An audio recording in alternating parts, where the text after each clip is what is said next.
Olá, meus amigos, olá, minhas amigas do Legislação Integrada. Aqui quem fala é o professor Bruno Valente e a nossa conversa de hoje é sobre o informativo de número 738 do STJ, informativo esse repleto de decisões muito importantes. Antes de começar, fica aquele convite para você que ainda não está inscrito no canal, seja no Spotify, Deezer, Apple Podcasts, Google Podcasts ou mesmo no YouTube. E para você também que ainda não ativou o sininho para ficar sabendo sempre que tem novidade. Então não deixa de seguir nosso canal, se inscrever, ativar esse sininho, compartilhar com os amigos. E também fica aquele convite para você que ainda não nos segue no Instagram, @legislação_integrada, onde temos novidades todos os dias. Então vamos lá começar. O primeiro julgado do dia foi inserido no Código Tributário Nacional e é a tese repetitiva tema 981.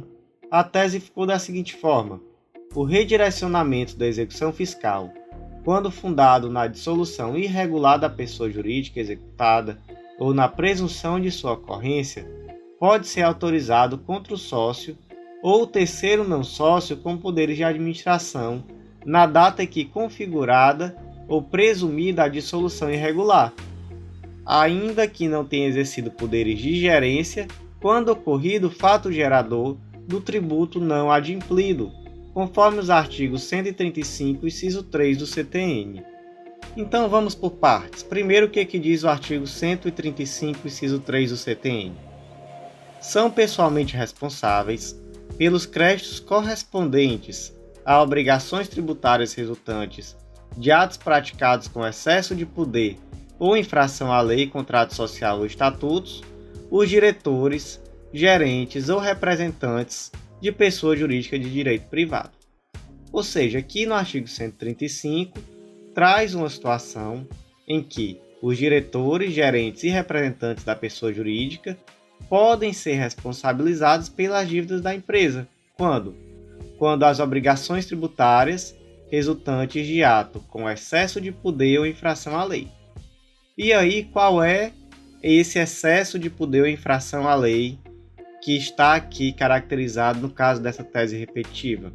É a dissolução irregular ou a sua presunção da ocorrência dessa dissolução irregular. E aí temos uma súmula e uma tese repetitiva muito importantes. Súmula 430 do STJ. O inadimplemento da obrigação tributária pela sociedade não gera por si só a responsabilidade solidária do sócio-gerente. E a tese repetitiva 97 do STJ. A simples falta de pagamento do tributo não configura por si só, nem em tese, circunstância que acarreta a responsabilidade solidária do sócio prevista no artigo 135 do CTN. É indispensável, para tanto, que tenha agido com excesso de poderes ou infração à lei, ao contrato social ou ao estatuto da empresa. Portanto, não é simplesmente deixar de pagar. É necessário que haja também uma infração à lei ou, no mínimo, excesso de poderes. E aí vem a questão da dissolução irregular. Veja o que diz a súmula 435 do STJ. Presume-se dissolvida irregularmente a sociedade que deixar de funcionar no seu domicílio fiscal, sem comunicação dos órgãos competentes, legitimando o redirecionamento da execução fiscal para o sócio-gerente. Olha só, o que a gente já viu até aqui? Que para que haja responsabilização do sócio-gerente, não basta que haja uma dívida, é necessário que haja uma infração à lei ou, no mínimo, um excesso de poder. E agora estamos vendo que a dissolução irregular, ela se caracteriza exatamente como esse desrespeito à lei. E aí também agora podemos acrescentar um dado, que a não localização da empresa no domicílio fiscal gera a presunção de dissolução irregular, uma dissolução relativa, ou melhor, uma presunção relativa, mas gera uma presunção dessa dissolução irregular. E agora nós passamos para o último ponto dessa tese. Qual é o último ponto? E é em relação ao momento. Em que situações esse gerente ele vai ser responsabilizado. Já partindo aqui do pressuposto de que houve uma dissolução irregular, em relação a quais dívidas esse gerente vai poder ser responsabilizado. E aí a gente vai ver que existia uma divergência jurisprudencial. Veja só o que a primeira turma do STJ decidia sobre o tema. Embora seja necessário demonstrar quem ocupava o posto de gerente no momento da dissolução, é necessário antes que aquele responsável pela dissolução tenha sido também, simultaneamente, o detentor da gerência na oportunidade do vencimento do tributo. Isso porque se dirá responsável o sócio que, tendo poderes para tanto, não pagou o tributo, e que, ademais, conscientemente, optou pela irregular dissolução da sociedade. Então, aqui nós vemos dois requisitos. Primeiro requisito, a detenção da gerência no momento do vencimento do tributo, e segundo requisito, é exigível a prova da permanência no momento da dissolução irregular. Essa era a posição da primeira turma do STJ. E a segunda turma? A segunda turma ela tinha uma posição igual, mas posteriormente, a partir ali de 2015, do RESP 1.520.257, essa posição foi alterada. Então veja só, a segunda turma, ao enfrentar a hipótese análoga, passou a condicionar a responsabilização do sócio-gerente a um único requisito, qual seja, encontrasse o referido sócio no exercício da administração da pessoa jurídica executada no momento da dissolução irregular ou da prática que faça presumir a dissolução irregular. Qual o motivo? O motivo é desestimular fraudes. Então, se imagina que, por exemplo, aquele indivíduo que ele era o sócio-gerente, deixou de pagar a dívida, mas antes da dissolução irregular ele saiu da sociedade. E aí, pela posição da primeira turma, que também era a posição antiga da segunda turma, não haveria responsabilização. Então, agora esse entendimento foi uniformizado por decisão da primeira sessão, e decisão essa que agora está em tese repetitiva, tema 981. Portanto, a partir dessa tese está uniformizado o entendimento no sentido de que o redirecionamento da execução fiscal fundado na dissolução irregular, ele pode ser feito em relação ao sócio ou mesmo ao terceiro não sócio com poder de administração na data em que configurada ou presumida a dissolução irregular, ainda que não tenha exercido poderes de gerência quando ocorrido o fato gerador do tributo não adimplido. Próximo julgado do dia inserido no Código Penal, tema repetitivo 1087, importantíssimo. Grifem com estrelinha, prestem muita atenção porque isso aqui é muito importante e é importante para todo mundo. É importante para quem advoga, é importante para quem estuda para concurso, é importante em todas as fases do concurso, seja numa fase de peça prática, por exemplo, isso aqui é fundamental. Então, muita atenção. A causa de aumento prevista no parágrafo 1º do artigo 155 do Código Penal, que é a prática do furto no período noturno, não incide no crime de furto na sua forma qualificada. Gente, isso aqui é uma mudança de posição de forma completamente oposta ao que era decidido. Qual foi o grande argumento aqui? O grande argumento foi de natureza topográfica. Porque, veja bem, temos o artigo 155, que é o furto. Lá no parágrafo 1º vem a causa de diminuição. E o furto qualificado está lá no parágrafo 4º. E aí, o que o STJ disse? Disse, olha, por uma questão de técnica legislativa, não faz sentido imaginar que essa causa de aumento que está no parágrafo 1º vai se aplicar à forma qualificada que está só lá no parágrafo 4º. Portanto, a causa de aumento se refere exclusivamente à forma simples. E no julgado, se deixou muito claro que se sabia que a posição até então consolidada era em sentido diverso, de que esse argumento topográfico por si só não poderia afastar a aplicação dessa causa de aumento ao crime de furto qualificado, e se trouxe também alguns outros argumentos. Um argumento de natureza teleológica, falando sobre a finalidade social da aplicação da pena, sobre a necessidade de proporcionalidade, especialmente relativa à dignidade humana. Em relação à proporcionalidade, se trouxe um argumento interessante de que se poderia conduzir a penas excessivas. Então, por exemplo, aqui em um exemplo concreto, constante no julgado, seria possível um crime de furto com a pena maior até mesmo do que um crime de roubo. Então, para os ministros havia ali uma desproporcionalidade. Por fim, se salientou que ainda que não se pudesse aplicar essa causa de aumento lá na terceira fase da dosimetria, seria possível sim utilizar como uma circunstância judicial negativa na primeira fase. Então, lá com a aplicação do artigo 59 do Código Penal na primeira fase da dosimetria. Por fim, o argumento da taxatividade, deixando claro que uma norma penal que venha a piorar a situação, ela deve vir de forma taxativa e clara acerca de sua aplicabilidade.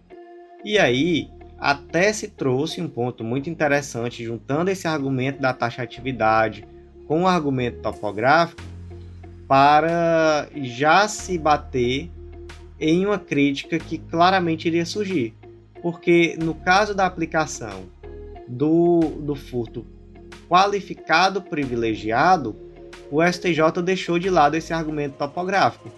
Por quê? Porque a causa de privilégio do furto está no parágrafo 2º e a qualificadora no 3º. E aí, nesse ponto, o STJ decide reiteradamente que é possível aplicar o privilégio ao furto qualificado. E aí, os ministros já disseram o que muda? Muda que a causa de privilégio não é uma norma penal que venha a agravar a situação.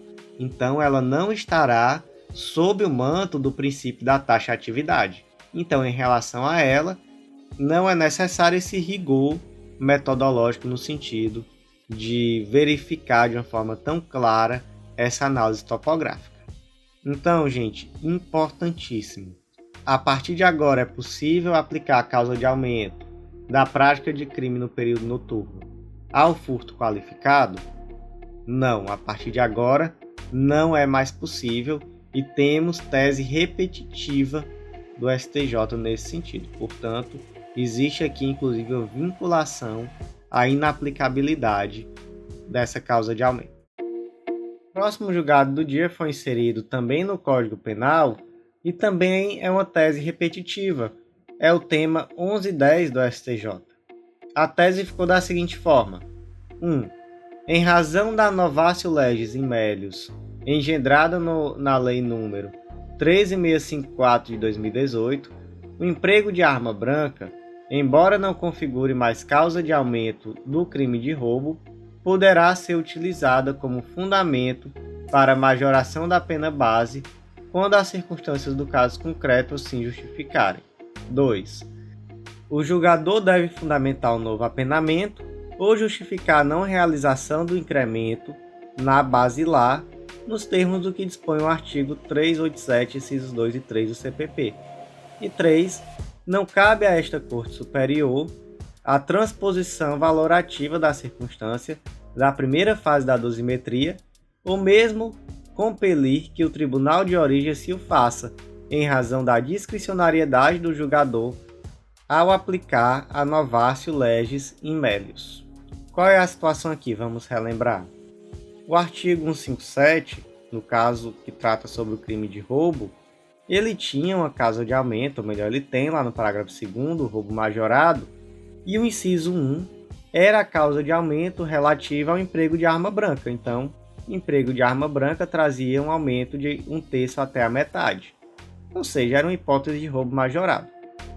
Ocorre que a Lei 13654 de 2018, ela retirou esse inciso 1, fazendo com que deixasse de existir essa figura do roubo majorado pelo uso de arma branca. Posteriormente, veio o pacote anticrime, a Lei 13.964, e aí foi inserido lá no inciso 7º a majorante decorrente do uso de arma branca. Então, posteriormente a 2019, voltou a existir essa figura do roubo majorado pelo uso de arma branca. E aí nós temos hoje duas situações. Os crimes cometidos antes da Lei 13.964 de 2019, a esses não pode ser aplicado a majorante, até por uma questão, seja por uma questão de na época não existir, ou seja por uma questão de retroatividade da lei mais benéfica. E os crimes cometidos após a Lei 13.964 de 2019 vai ser aplicada a causa de aumento em questão. E aí qual é o ponto central aqui? É saber se em relação a esses crimes cometidos antes da Lei 13.964 de 2019, apesar do uso da arma branca não poder ser utilizado na terceira fase da dosimetria como uma causa de aumento, se é possível utilizar na primeira fase como uma circunstância judicial negativa. E aí a resposta é afirmativa, é sim possível. Esse é o ponto 1 da tese repetitiva. Qual é o ponto 2?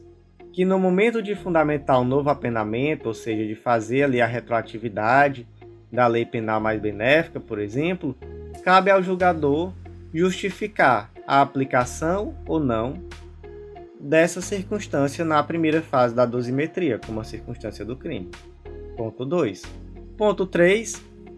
Se o tribunal ou o juiz não fizerem a aplicação dessa circunstância na primeira fase da dosimetria, não cabe ao STJ compelir que o faça, porque, segundo decidiu o STJ, existe uma discricionariedade do julgador na aplicação dessa lei penal mais benéfica. Então, portanto, não cabe ao STJ entrar em situações de fato para verificar se existe ou não ali uma causa para aplicar, ou melhor, um motivo para aplicar essa circunstância desfavorável. Portanto, 3 pontos de grande importância em relação a esse tema repetitivo. Próximo julgado do dia inserido no Código de Processo Civil, e o destaque ficou da seguinte forma: ficha de cadastro de trabalhadores emitida em nome do trabalhador rural em data anterior ao ajuizamento de demanda com pedido de aposentadoria rural configura documento novo apto a demonstrar início de prova material. Qual foi a situação concreta? Um indivíduo propôs uma ação requerendo a aposentadoria rural, e aí essa ação foi julgada improcedente. Acontece que depois do trânsito em julgado, o autor ou a autora, que no caso concreto era uma autora, ela alega ter localizado uma ficha de cadastro de trabalhador rural que foi emitida em data anterior ao ajuizamento da ação original, só que ela não tinha localizado esse documento antes. E aí, com base nesse documento, ela propôs uma ação rescisória. E aí fica a pergunta. Ficam várias perguntas, na verdade. Primeiro, o fato desse documento já existir antes da propositura da ação originária, isso por si só vai impedir a possibilidade de propositura da ação rescisória? E aí a resposta é negativa, não vai, porque aqui no direito previdenciário se mitiga o conceito de documento novo, exatamente com o objetivo de trazer uma proteção social em relação ao segurado. Segundo ponto, esse registro de empregado serve como início de prova material? E aí a resposta também foi afirmativa, serve sim. E aí esse documento ele foi corroborado por prova testemunhal. Então, serviu como um início de prova a ser corroborada de acordo com a prova testemunhal que já existia nos autos. Então, sim, seria possível a propositura e mesmo deferimento dessa ação rescisória nos termos em que foi proposta. Próximo julgado do dia inserido na Lei 10.259 de 2001, que é a Lei dos Juizados Especiais Federais, e o destaque ficou assim: não cabe pedido de uniformização de interpretação de lei federal em questões de direito processual. Gente, só para a gente poder lembrar aqui como é que funciona a sistemática recursal aqui nos Juizados Especiais Federais. Então, em face da sentença, cabe recurso a ser julgado pela turma recursal, e quando essa decisão da turma recursal for divergente em relação a decisões de outras turmas, é possível fazer um pedido de uniformização.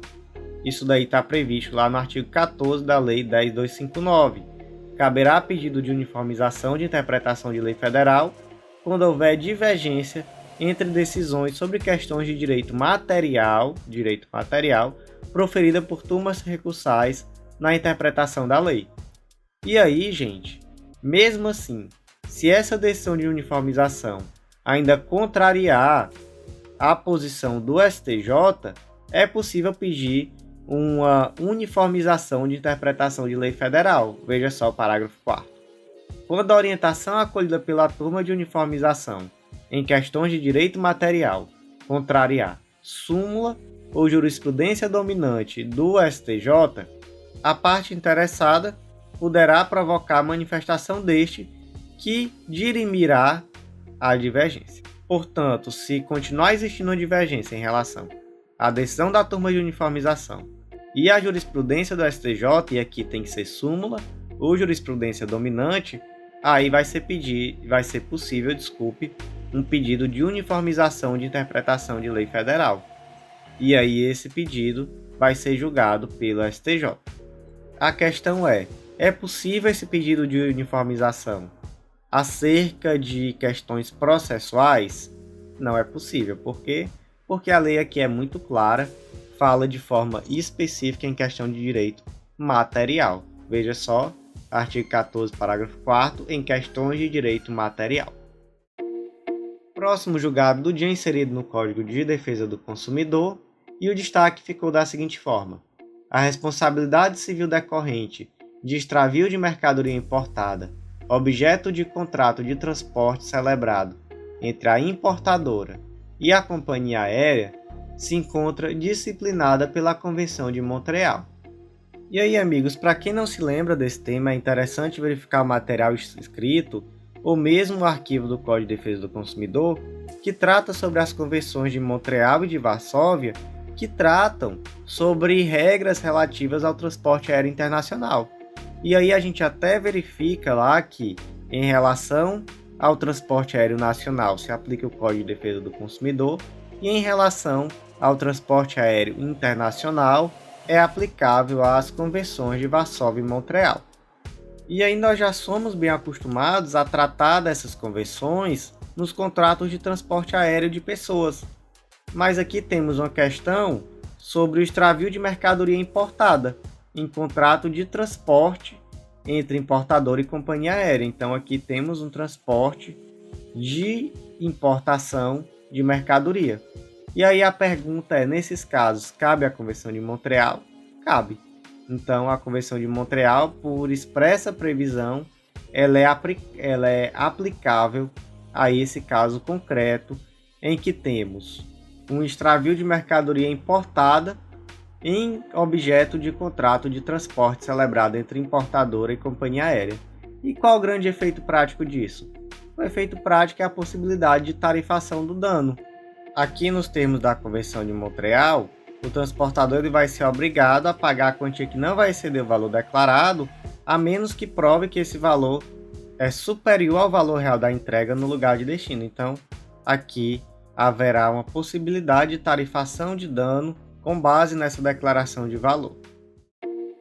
O próximo julgado do dia foi inserido na Lei 11.101 de 2005 e é o RESP 1.655.705.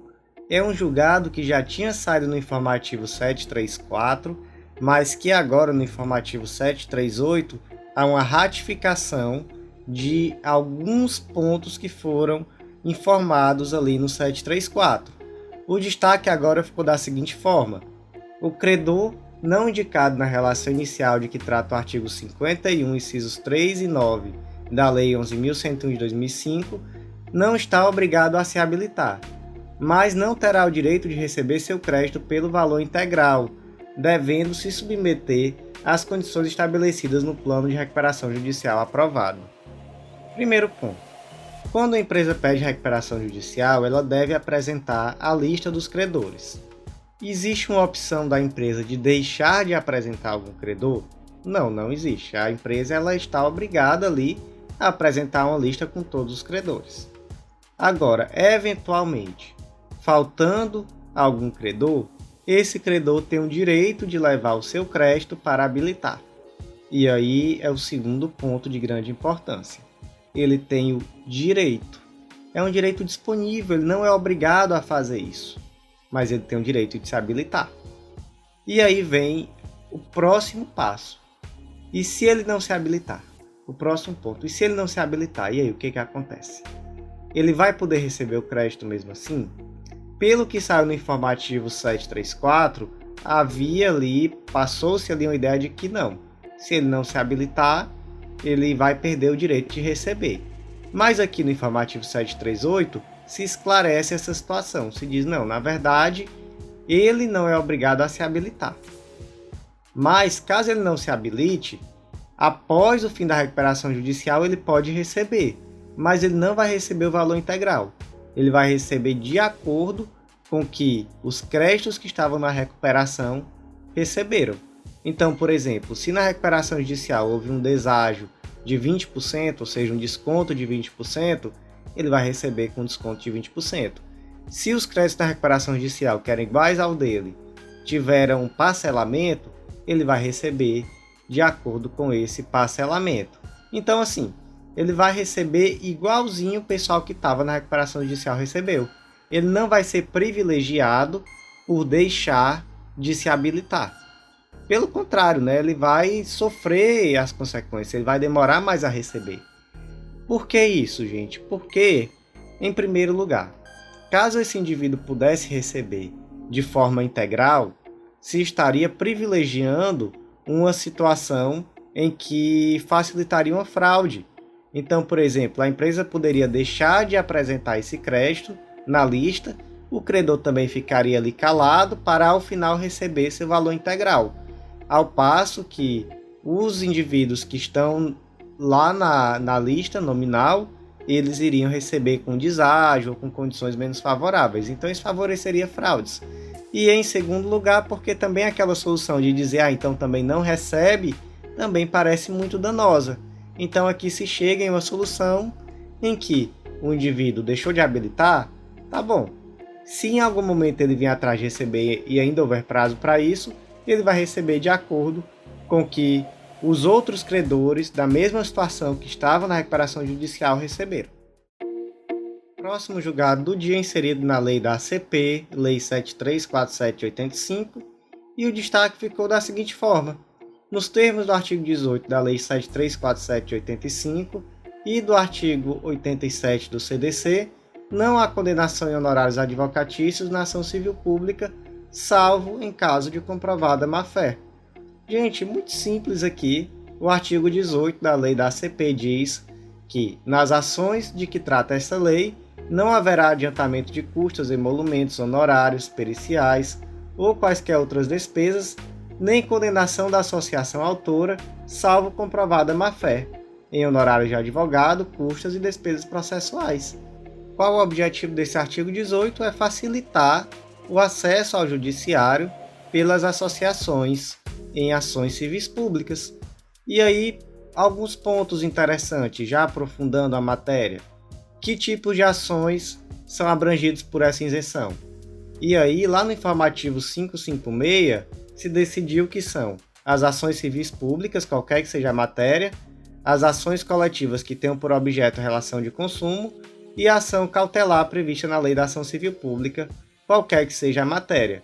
Então, a outros tipos de ação não seria possível estender essa isenção. Em outro julgado, também lá no informativo 713, se decidiu que essa isenção de custas não se estende à liquidação individual de sentença coletiva.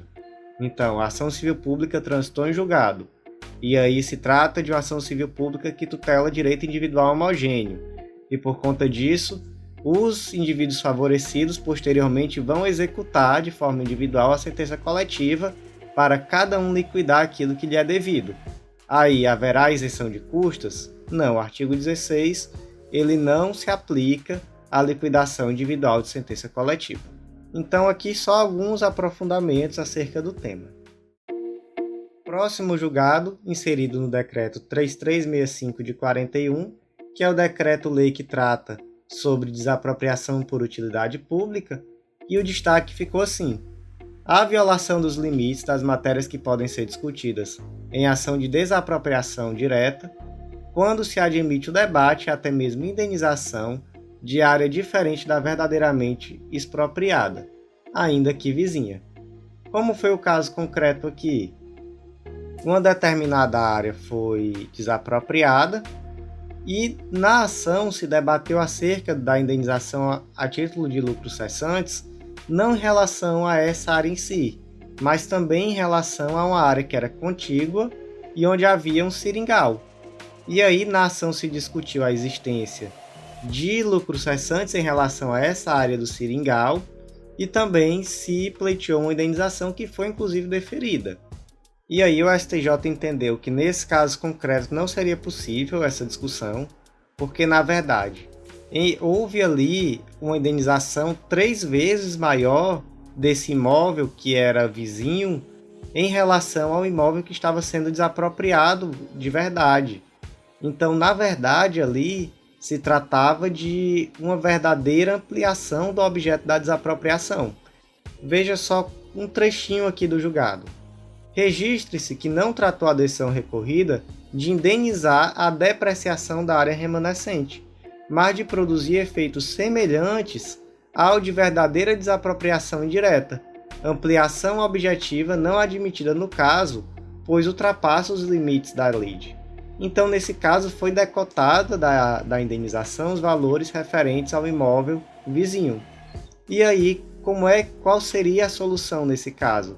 Seria necessária uma ação autônoma em relação a essa área vizinha para requerer que em relação a ela houvesse uma indenização. Mas não seria possível estender o objeto da ação de um imóvel para abranger um segundo imóvel, ainda que vizinho, e que levaria a uma indenização muito maior do que o primeiro. Então haveria ali uma verdadeira ampliação incabível do objeto.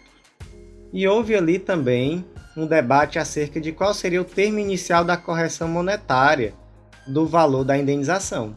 E chegou-se à conclusão de que o termo inicial dessa correção monetária seria a data da confecção do laudo mais recente. Por quê? Porque o laudo mais recente ele já traria o valor do imóvel naquele dia que ele estava sendo feito, esse laudo. Então, bastaria você corrigir monetariamente esse valor a partir da confecção desse laudo de avaliação mais recente.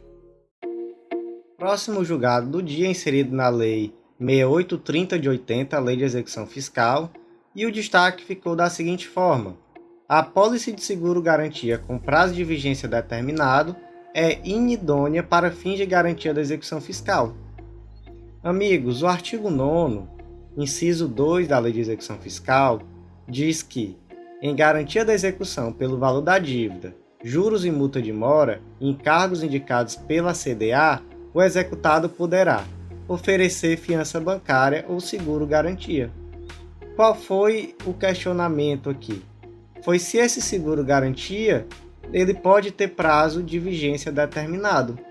E aí a resposta é não, ele não pode. Então, o seguro-garantia que vai ser apto a garantir a execução da dívida é o seguro-garantia sem prazo determinado. Caso ele tenha um prazo determinado, a garantia será inidônea. Próximo julgado do dia inserido na Constituição Federal, e o destaque ficou da seguinte forma: a reclassificação do candidato para dentro do número de vagas oferecidas no edital de abertura do concurso público, operada em razão de ato praticado pela administração pública, confere-lhe direito público subjetivo ao provimento no cargo público, ainda que durante a vigência do ato não tenha sido providenciada a sua nomeação e que, em seguida, o ato de que derivada a reclassificação tenha sido posteriormente anulado. Como foi a situação concreta aqui? Houve um concurso público estadual e, dentre os vários cargos, esse indivíduo que propôs a ação ficou em segundo lugar em um concurso, em um cargo, ou melhor, em que havia somente a previsão de uma vaga. Então ele ficou eliminado, posto que ficou em segundo lugar. Ocorre que posteriormente esse edital foi ratificado e aí os candidatos que estavam na lista, eles passaram a ser considerados aprovados e não mais eliminados. E aí posteriormente houve um novo edital que anulou esse edital anterior e voltou novamente a restringir o número de candidatos aprovados. O que acontece é que nesse meio tempo, vários indivíduos que estavam em situação semelhante ao autor foram nomeados. E aí, nesse segundo edital, foi salvaguardado o direito adquirido dos servidores nomeados. E aí, em resumo, aquele candidato que ficou de fora disse: opa, também quero. Por que foi salvaguardada a situação desses outros, que estavam em situação de eliminados igual a mim, que passaram por uma situação igual a que eu passei, e eu não vou ser nomeado e eles foram? E aí, no caso concreto, o STF entendeu que havia sim um direito subjetivo à nomeação, até mesmo por uma questão de isonomia com os outros candidatos que estavam em situação idêntica e foram nomeados. Próximo julgado do dia inserido no Código de Processo Civil, e o destaque ficou da seguinte forma: nas hipóteses de julgamento parcial, como ocorre na decisão que exclui um dos litisconsortes passivos, sem por fim a demanda, os honorários devem observar proporcionalidade à matéria efetivamente apreciada. Sabemos que, conforme está disposto no artigo 85, a sentença deve condenar o vencido a pagar honorários ao advogado do vencedor e que esses honorários são fixados entre 10% e 20% sobre o valor da condenação, do proveito econômico obtido, ou não sendo possível mensurar sobre o valor atualizado da causa. E aí traz 4 critérios para a definição entre 10% e 20%. O grau de zelo do profissional, o lugar da prestação do serviço, a natureza e a importância da causa e o trabalho realizado pelo advogado e o tempo exigido para seu serviço. E aí a dúvida que surgiu nesse julgado foi em relação à fixação dos honorários no caso de exclusão de um dos litisconsortes. Porque veja bem, inclusive aqui no julgado, o ministro relator trouxe um exemplo. Ele disse: imagine que sejam 3 litisconsortes. E aí primeiro excluiu um, depois excluiu o outro, depois excluiu o outro. Vamos dizer que são 4, né? Então excluiu 3 e ficou 1. Se cada um for fixado em 10% sobre o valor da causa, por exemplo, no final das contas você tem aí 30% de honorários, então é desproporcional. E aí qual foi a solução que se encontrou? Que nesses casos de exclusão de litisconsorte, a fixação dos honorários vai ser proporcional. E essa proporcionalidade deve ser guardada, inclusive, em relação àquilo que foi efetivamente decidido. Então, proporcional, inclusive, ao quanto da demanda foi decidido. Então, nesses casos, é possível a fixação, inclusive, abaixo do mínimo que está previsto de 10%. Próximo julgado do dia inserido no artigo 35, inciso 1 do Código de Defesa do Consumidor, e o destaque ficou da seguinte forma: a promessa, reiterada periodicamente acerca do valor da prestação previdenciária, deve ser honrada perante o consumidor que não foi comprovada e oportunamente avisado do alegado erro de cálculo. Então a situação concreta aqui foi a seguinte: imagina que João contratou um plano de previdência lá em 1995 e desde então ele arcou com essa parcela mensalmente até o seu falecimento em 2014, ou seja, foram quase 20 anos. Todo mês, quando ele ia pagar, que chegava o boletozinho de pagamento, vinha lá no boleto uma previsão do valor do benefício. Então todo mês ia aumentando essa prestação e o valor do benefício também ia aumentando. No começo havia ali um pecúlio, né? Então no caso de morte ele receberia esse valor de R$20 mil e ele pagava por mês 140. Quando ele faleceu, a sua última prestação já foi R$ 815,23 e o último valor informado em termos de benefício foi R$ 116.461,00 R$ 1,46. Ocorre que, posteriormente, após o falecimento, a empresa informou que houve um erro de cálculo e que, na verdade, o valor que lhe seria devido era apenas R$ 20.689,54. Ou seja, disseram: olha, José, nós informamos que o valor que você ia receber era cento e tantos mil, era 116 mil. Acontece que foi um erro de cálculo. Então, na verdade, você só tem direito, ou melhor, sua família, né, porque você já morreu, a R$ 20.600. E aí, os beneficiários de José vão poder exigir os R$ 116 mil? Sim. Por quê? Porque nos planos de previdência privada se aplica o Código de Defesa do Consumidor, nos planos de previdência privada abertos, né? Então, por exemplo, aquele plano que você vai lá no Banco do Brasil, no Banco Inter, na Caixa e contrata. Em relação a todos esses bancos, é aplicado o Código de Defesa do Consumidor, e aqui há a regra no artigo 35, inciso 1, de que é possível exigir o cumprimento forçado da obrigação nos termos da oferta, apresentação ou publicidade. Então aqui havia uma legítima expectativa nutrida no decorrer de quase 20 anos de que o valor desse benefício seria atualizado e seria esse valor de 116 mil, não o valor de R$ 20.600, ou seja, praticamente sem nenhuma atualização em todo o período. Portanto, é possível o cumprimento forçado dessa obrigação nos termos daquilo que foi sistematicamente informado ao consumidor durante quase 20 anos. O próximo julgado do dia foi inserido na Lei 7347 de 85, Lei da Ação Civil Pública, e o destaque ficou da seguinte forma: o juízo de verificação da pertinência temática para a proposição de ações civis públicas há de ser responsavelmente flexível e amplo em contemplação ao princípio constitucional do acesso à justiça, mormente a considerar-se a máxima efetividade dos direitos fundamentais. Amigos, lá no artigo 5º da Lei 7347, Lei da Ação Civil Pública, há um rol daqueles indivíduos que são legitimados para propor a ação civil pública.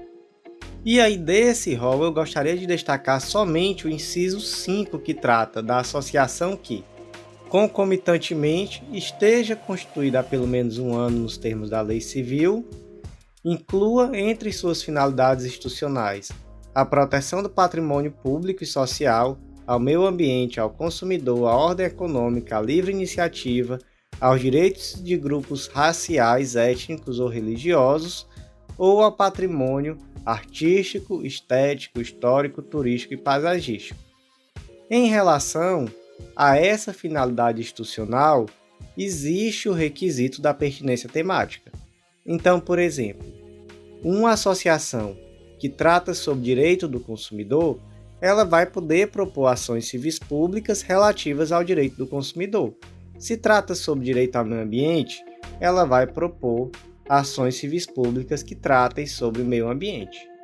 E aí, aqui esse julgado trata sobre a extensão ou a flexibilidade dessa pertinência temática. Então, o que se decidiu aqui? Que na hora de analisar se uma associação é legitimada para propor aquela ação, não há de se exigir que essa associação tenha uma finalidade extremamente específica. Vamos criar aqui um exemplo só a título de ilustração. Aqui em Fortaleza temos um parque ecológico muito grande, que é o Parque do Cocó. Esse Parque do Cocó, só a título de curiosidade, tem 485 km². E aí suponha que existe uma associação de defesa do Parque Ecológico do Rio Cocó. É uma associação que vive tão somente, que tem o seu objetivo institucional tão somente proteger o Rio Cocó. E temos uma segunda associação, que é a Associação de Combate às Mudanças Climáticas e Proteção do Meio Ambiente. Então veja só, a segunda associação certamente tem um objeto bem mais amplo, não é isso? É correto afirmar que em uma causa envolvendo o Rio Cocó ou esse Parque Ecológico do Rio Cocó, é possível afirmar que somente aquela primeira associação, criada para proteger o Parque do Rio Cocó, é legitimada para propor ação? Não. Por quê? Porque essa pertinência temática, ela não precisa ser algo extremamente específico. Uma associação de proteção ao meio ambiente já tem pertinência temática para propor uma ação em proteção do Parque Ecológico do Rio Cocó. Não é necessário que seja uma associação que seja criada tão somente especificamente para isso. Agora um exemplo concreto real. A Abracon Saúde, que é a Associação Brasileira de Defesa dos Consumidores de Plano de Saúde. Essa associação tem legitimidade para propor uma ação civil pública que exija que os alimentos contenham a informação contém glúten ou não contém glúten? Essa associação tem legitimidade? Tem. Por quê? Porque o objetivo dessa ação é promover a saúde daqueles indivíduos que possuem doença celíaca, protegendo-os eventualmente de consumirem produtos que podem lhe fazer mal e, portanto, existe aqui uma clara pertinência temática, ainda que essa associação não tenha especificamente o objeto de proteger indivíduos que possuem doença celíaca. E aí, um último ponto só para fechar. A existência de estatuto exageradamente genérico torna ausente a representatividade adequada. Aqui, um julgado do STJ de 2008. Então, veja só. Se por um lado o objeto não precisa ser extremamente restrito, também não pode ser um objeto exageradamente genérico. Então, por exemplo, a Associação de Defesa das Pessoas. E aí essa Associação de Defesa das Pessoas vai propor uma ação civil pública sobre direito do consumidor, ou então ação civil pública sobre meio ambiente. O que a Associação de Defesa das Pessoas defende? Não defende nada. Seria a criação de um instituto, de uma associação genérica que pudesse propor qualquer tipo de ação. Isso não faz sentido dentro do nosso ordenamento jurídico brasileiro. Existem alguns legitimados que são universais. Então, por exemplo, temos o Ministério Público quando houver interesse público, ou a Defensoria Pública quando houver interesse de necessitados, a própria OAB, que tem uma legitimidade extremamente ampla em termos de ação civil pública, mas em relação às associações, aí o objetivo, a finalidade da lei não é trazer essa amplitude, é na verdade permitir que entes organizados da sociedade atuem em defesa daqueles direitos que são pertinentes. Então é exatamente por isso que se exige a pertinência temática, em relação especificamente às associações. Próximo julgado do dia inserido no Código de Processo Civil, e o destaque ficou da seguinte forma: na contagem realizada conforme o disposto no artigo 219 do CPC, não se deve computar o dia em que, por força de ato administrativo editado pela presidência do tribunal local, os prazos processuais estavam suspensos. Gente, aqui muito tranquilo, né? Basta ler o que diz o artigo 219. A contagem do prazo em dias estabelecido pelo juiz ou por lei computar-se-á somente os dias úteis. Simples assim. Naturalmente que durante muito tempo, na vigência do CPC de 73, a contagem era diferente. Então a contagem era em dias corridos. Mas já temos aí alguns anos de vigência do CPC de 2015, então esse ponto já está hoje bem tranquilo, já não causa aí grande confusão. Próximo julgado do dia inserido na Lei 11.419 de 2006, Lei do Processo Judiciário Eletrônico, e o destaque ficou da seguinte forma: a cópia de página do Diário de Justiça Eletrônico, editado na forma do disposto do artigo 4º da Lei 11.419 de 2006, é documento idôneo para comprovar a tempestividade recursal. Amigos, sabemos que, conforme disposto lá no artigo 1003, parágrafo 6º do CPC, é necessário comprovar o feriado local para efeitos de suspensão do prazo processual. Então, se o feriado for local, como já vimos no julgado anterior, que na verdade é o mesmo julgado, é o ARESP 1788341. Aqui é somente um outro destaque do mesmo julgado. Mas conforme vimos, os prazos no direito processual civil brasileiro são contados em dias úteis. Então, portanto, havendo feriado local ou havendo feriado qualquer que seja, esse prazo ele se estende por um período maior. E aí, quando é um feriado nacional, ok, isso já é automático, mas quando é um feriado local, é necessário comprovar na interposição do recurso, e aí, por exemplo, recurso especial, extraordinário, que houve esse feriado. E essa comprovação tem que ser feita por documento oficial. Não é simplesmente uma cópia, por exemplo, do calendário que esteja lá no site. Não, tem que ser realmente um documento oficial, a lei estadual, a lei municipal que traz esse feriado. Ou então aqui, por exemplo, a cópia de página do Diário de Justiça eletrônico, onde lá nesse Diário de Justiça houve a expressa previsão do feriado local. Então tem que ser um documento oficial, muito cuidado com isso. E aqui o que se decidiu foi basicamente que a cópia da página do Diário de Justiça eletrônico, ela é documento idôneo para comprovar a tempestividade recursal. Próximo julgado do dia inserido no Código de Processo Penal, e o destaque ficou da seguinte forma: inexiste nulidade na desconsideração do rol de testemunhas quando apresentado fora da fase estabelecida no artigo 396-A do Código de Processo Penal. Meus amigos, segundo o artigo 396, nos procedimentos ordinário e sumário, oferecida a denúncia ou queixa, o juiz, se não rejeitar liminarmente, recebê-la-á e ordenará a citação do acusado para responder à acusação por escrito no prazo de 10 dias. E, por sua vez, segundo o artigo 396-A, na resposta, o acusado poderá arguir preliminares e alegar tudo que for de interesse da defesa, oferecer documentos e justificações, especificar as provas pretendidas e arrolar testemunhas, qualificando-as e requerendo sua intimação quando necessário. Portanto, nessa resposta escrita à acusação, cabe ao acusado arrolar as testemunhas. E aí, se esse indivíduo não traz esse rol de testemunhas ou sequer traz o pedido genérico de no momento oportuno arrolar as testemunhas, é possível defender que existe uma preclusão? Então, por exemplo, a decisão do juiz que não aceita esse rol apresentado intempestivamente, que desconsidera esse rol, ela é nula? E a resposta é não.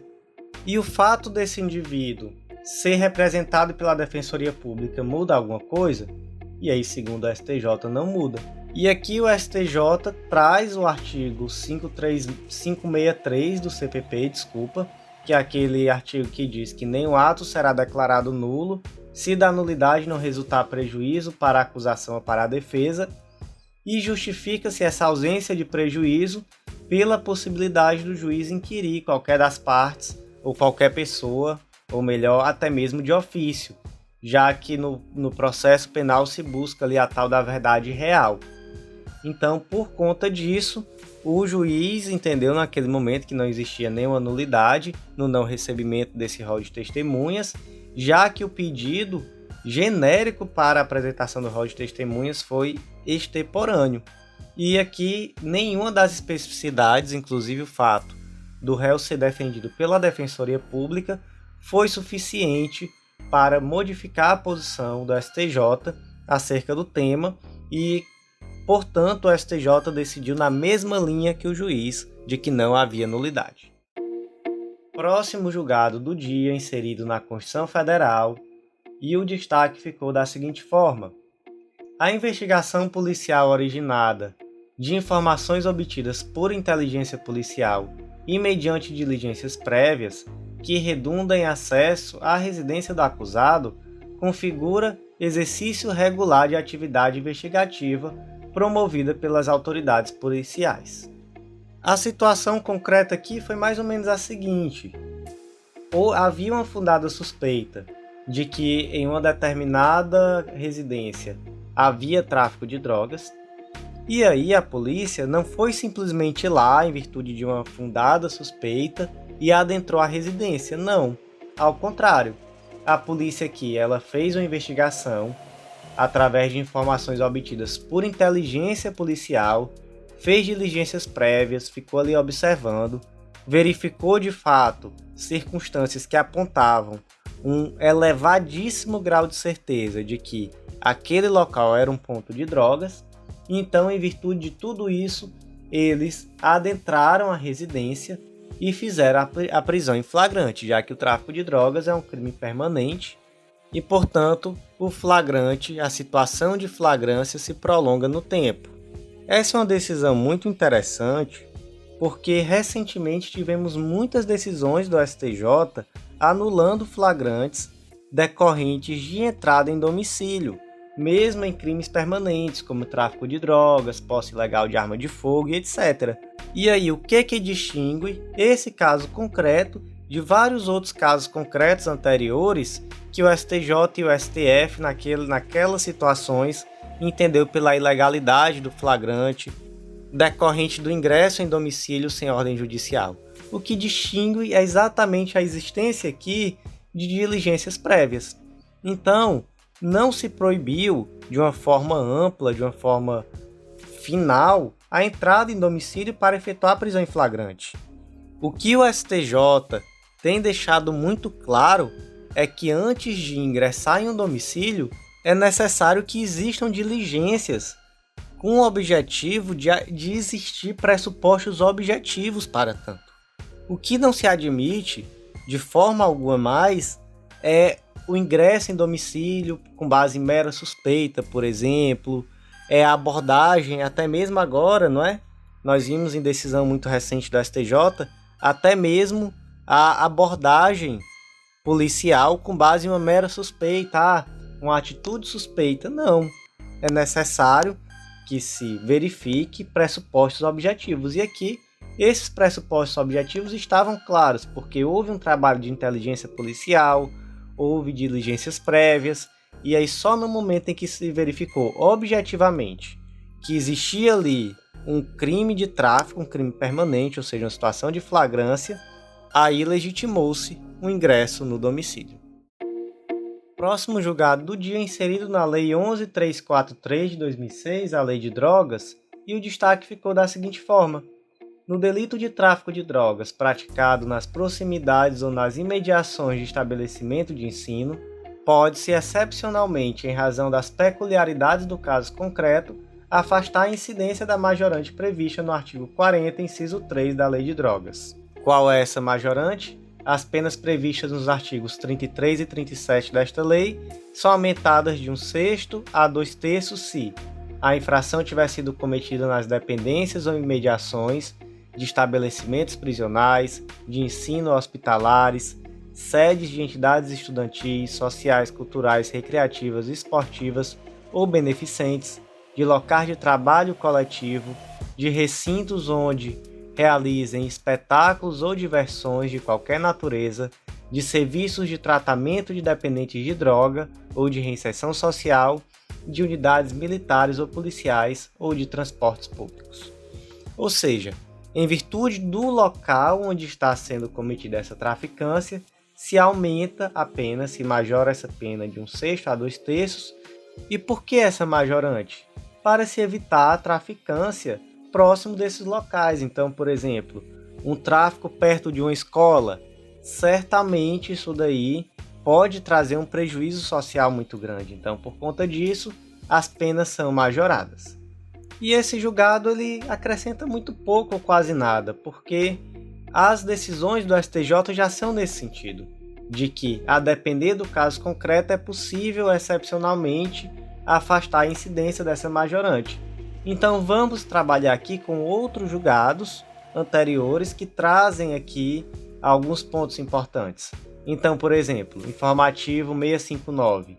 Não é necessário que a droga passe por dentro do presídio para que incida a majorante do artigo 40, inciso 3, ou seja, basta a traficância nas imediações, a traficância não precisa ser dentro do presídio, por exemplo. Informativo 858. É indiferente se a mercância visa ou não os frequentadores dos locais indicados no artigo 40, inciso 3. Então, por exemplo, há ali um ponto de droga do lado de uma escola. E aí não faz sentido nenhuma argumentação no sentido de dizer, mas a gente não vende para os frequentadores da escola, para os estudantes. Não, está do lado da escola e já incide essa majorante. Agora, um caso concreto em que foi afastada essa majorante, né? Exatamente em que houve circunstâncias ali do caso concreto que permitiram o afastamento. A causa de aumento do artigo 40, inciso 3, não incide se o crime for praticado de madrugada em horários em que não há aglomeração no local. Então, o tráfico ao lado de uma escola, mas que esse tráfico só acontece durante a madrugada, quando a escola está fechada. Então, realmente, nesse caso, não há um desvalor adicional para que se aplique essa qualificadora. E aqui, nesse caso concreto agora do informativo 738, tivemos uma decisão bem interessante. Por quê? Porque havia uma traficância, mas foi no período de pandemia, quando a escola estava fechada. Então, nesse caso, também se entendeu que, a escola nem aberta estava por conta da pandemia. Então, não faz sentido aplicar, essa majorante. E, por último, só para finalizar, aqui informativo 671, não incide a causa de aumento prevista no artigo 40, inciso 3, em caso de tráfico de drogas cometido na dependência ou nas imediações de igreja. Então, não há igreja ali naquele rol. E sabemos que em direito penal, qualquer interpretação que venha a desfavorecer, a desabonar, deve ser restritiva. Então aqui nesse rol, que tem estabelecimento prisional, de ensino, hospital, escola, etc., não há igreja. Então, de fato, não há que se falar nessa majorante na traficância que ocorre ao lado de igreja. O último julgado do dia, um julgado bem interessante, inserido no Código Penal, o destaque ficou da seguinte forma: manifestações por parte da imprensa, de natureza crítica, satírica, agressiva, grosseira ou deselegante, não autorizam por si sós o uso do direito penal, mesmo que de forma indireta, para silenciar a atividade jornalística. Gente, aqui é o caso concreto, é uma queixa-crime que foi oferecida pelo Procurador-Geral da República, Augusto Aras, em face de um jornalista, o André Barrocal, que é jornalista da Carta Capital. E o motivo da queixa-crime foi que esse jornalista chamou, em uma determinada reportagem, o Augusto Aras de cão de guarda do Bolsonaro e de PGR de estimação do presidente. E aí nessa reportagem se faz um questionamento, se faz uma crítica muito forte ao PGR em situações que envolvem o presidente e seus aliados, com uma postura ali muito mais, segundo ele fala, até mesmo submissa, e por outro lado, quando se estaria ali diante de inimigos políticos do presidente, uma postura muito mais ativa, muito mais de enfrentamento. Então, por conta disso, foi feita essa crítica muito pesada, inclusive comparando ali no texto o PGR com um cachorrinho de estimação mesmo, que sorri e abana o rabo para o dono, mas quando é em relação aos inimigos do dono, ele ataca. E aí, gente, não vamos chegar aqui em um debate acerca se isso é verdade, se isso é mentira, cada um tem a sua opinião em relação a isso, mas o fato é que o STJ decidiu que, por mais que se trate de uma crítica muito dura, e aí, segundo o ministro relator, e aí também a opinião dele injusta, mas não chega a ser um crime contra a honra. Nas palavras dele, assim, críticas duras, grosseiras, certamente inapropriadas ou mesmo injustas, mas não a presença de ânimos injuriandi. Portanto, não há ali calúnia, difamação ou injúria, na verdade há a livre atividade jornalística. E aí essa atividade jornalística, ela inclusive, essa liberdade, ela abrange a utilização de termos mais fortes, principalmente em relação a um servidor público, a uma pessoa pública, que é o Procurador-Geral da República e o presidente. Então, se um jornalista não puder fazer uma crítica de uma forma forte, às vezes até mesmo satírica, aí nós realmente devemos nos preocupar muito em que rumos estamos tomando em termos de democracia. Então, por hoje é isso, meus amigos. Eu agradeço muito a você que ouviu até o final e lhe aguardo no nosso próximo podcast. Um grande abraço.